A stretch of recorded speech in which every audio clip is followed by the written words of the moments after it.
മദ്യപിക്കുന്ന ജീവനക്കാരെ പിടികൂടാനുള്ള KSRTCയുടെ ശ്രമത്തിന് കോതമംഗലത്ത് ഒരു അടിപൊളി ആന്റി ക്ലൈമാക്സ്. ഇന്ന് പുലർച്ചെയോടെയാണ് സംഭവങ്ങളുടെ തുടക്കം. കോതമംഗലം KSRTC ഡിപ്പോയിൽ ബ്രത്തലൈസർ മെഷീനുമായി ഇൻസ്പെക്ടർ രവി, ഇൻസ്പെക്ടർ സാംസൺ തുടങ്ങിയവരെത്തി. രാവിലെ സർവീസിന് പോകാൻ വന്ന ജീവനക്കാരെ പരിശോധിക്കുകയായിരുന്നു ഉദ്ദേശം.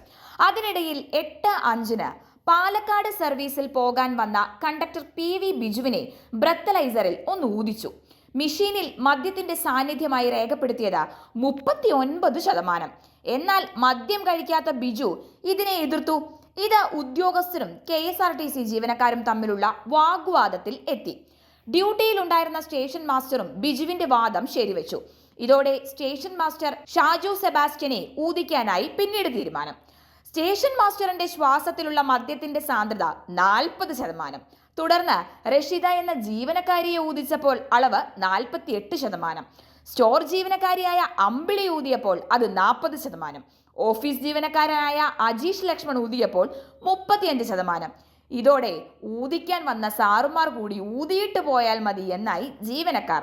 അങ്ങനെ ഇൻസ്പെക്ടർ രവി ഊതിയപ്പോൾ മദ്യത്തിന്റെ അളവ് 45%. രാവിലെ ഫിറ്റായി ബ്രത്തലൈസർ കാണിച്ചവരാരും തന്നെ മദ്യപിക്കുന്നവരല്ല എന്നതാണ് കൗതുകം.